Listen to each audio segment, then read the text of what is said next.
4 women have come forward with claims of attacks and abuse between 2006 and 2013. Russell Brand did not let the accusations of rape, sexual assault, and emotional abuse alter his schedule.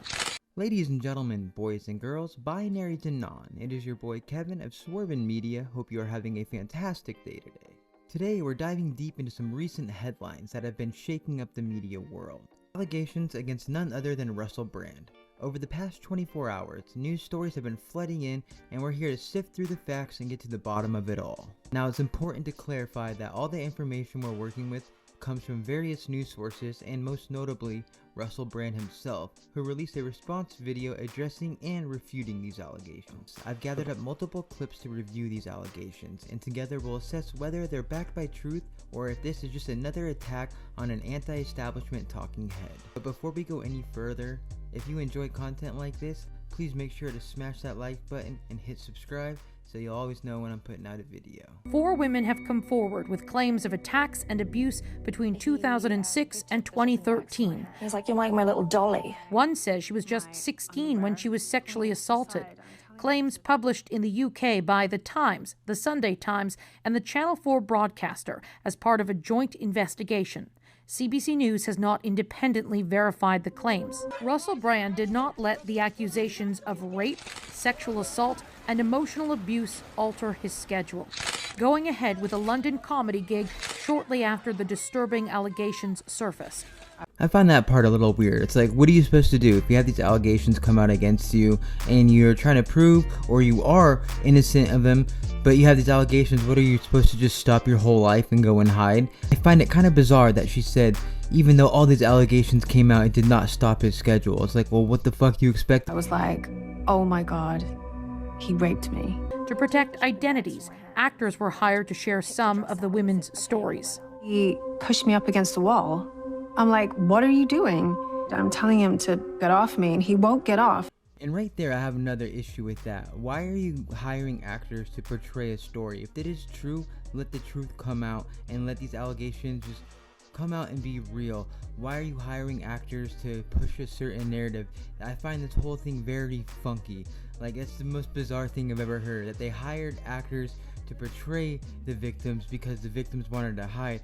Why not just have the victims hide their names and put the news stories out? Why put out the fucking actresses? And like, it's so weird. Is this a normal thing? This is the first time I've ever heard of this technique. The allegations have prompted internal investigations where Brand used to work, including at the BBC and Channel 4. Police have urged potential victims of crimes to formally file reports, while the fallout is getting attention at the highest levels. Exclusive. Brand is now a self-described wellness guru, indulging in conspiracy theories with right-wing figures. Thanks for joining us, Tucker Carlson. Attracting more than 6 million subscribers on YouTube alone. The fringes of the internet are seizing on this moment, dismissing the allegations as a plot to silence one of their own. Katie Simpson, CBC News, London, Ontario. And there it is, right there for you. I don't even have to say it.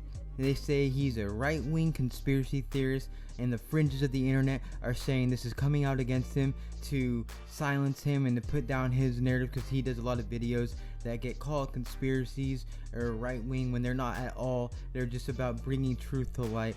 And I mean, they just say it all for you right there. I don't even have to say anything. I don't even know why I'm talking right now, because they just fucking said it. After reviewing all that information, it's clear that these allegations are complex, and it's not my role to pass judgment, but rather to provide a fair examination of what's really going on here. It's striking how frequently prominent figures who challenge the mainstream narrative or are considered anti-establishment seem to find themselves facing a barrage of allegations. We've seen it happen to individuals like Andrew Tate, Alex Jones, and even Joe Rogan, just to name a few. It's almost like clockwork. Whenever someone becomes a big name and their views no longer align with the views of the corporate elite media, they get hit with ferocious allegations. What I find truly bizarre and disconcerting is that while these allegations grab headlines and dominate the news cycle, there are pressing issues like the Jeffrey Epstein case that seem to just be pushed to the sidelines. We still know so little about that case, yet it involves many influential people connected to the corporate media. And now I'm going to be playing his first initial response. There has been a lot more that's come out since he's made this response, but I thought it'd be good to put in the video just to hear his side of it. Hello there, you Awakening Wonders. Now, this isn't the usual type of video we make on this channel where we critique, attack, and undermine the news in all its corruption, because in this story, I am the news. I've received two extremely disturbing letters, or a letter and an email, one from a mainstream media TV company, one from a newspaper, listing a litany of extremely egregious and aggressive attacks, as well as some pretty stupid stuff like my community festival should be stopped, that I shouldn't be able to attack mainstream media narratives on this channel. But amidst this litany of astonishing, rather baroque attacks are some very serious allegations that I absolutely refute. These allegations pertain to the time when I was working in the mainstream, when I was in the newspapers all the time, when I was in the movies, and as I've written about extensively in my books, I was very, very promiscuous. Now, during that time of promiscuity, the relationships I had were absolutely always consensual. I was always transparent about that then, almost too transparent. And I'm being transparent about it now as well. And to see that transparency metastasized into something criminal that I absolutely deny makes me question, is there another agenda at play?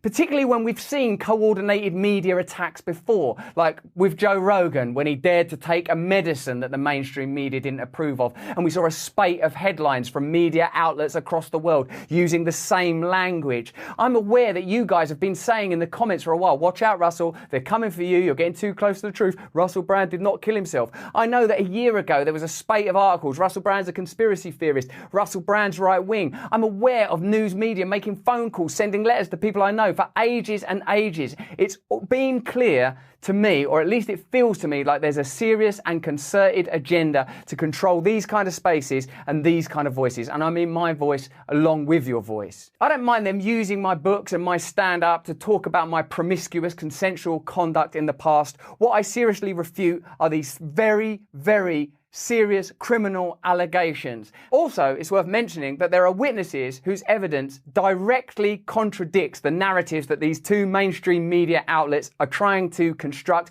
apparently in what seems to me to be a coordinated attack. Now, I don't want to get into this any further because of the serious nature of the allegations, but I feel like I'm being attacked, and plainly they are working very closely together. We are obviously going to look into this matter because it's very, very serious. In the meantime, I want you to stay close, stay awake, but more important than any of that, if you can, please stay free. Alright, that's going to be it for this one. Please let me know in the comment sections what you think. Do you think Russell Brand is guilty? Do you think that it's obvious? Of course he's a rapist. Of course he's a weirdo. Or do you think they're just random allegations coming out against someone who is saying a lot of the wrong stuff in the eyes of the corporate elitist media? I kind of lean more towards one side, but then again, I really don't know, and that's the best thing you can say in these situations. I hate when people come out and they say like, it is 100% this, he 100% did it, or he 100% didn't do it, when in all reality, we don't know, and that's why there is a judicial system to work these kind of things out, and leave people like us just to make videos on it. But please, one more time, if you could just like and subscribe, and I'll catch you in the next video. Peace.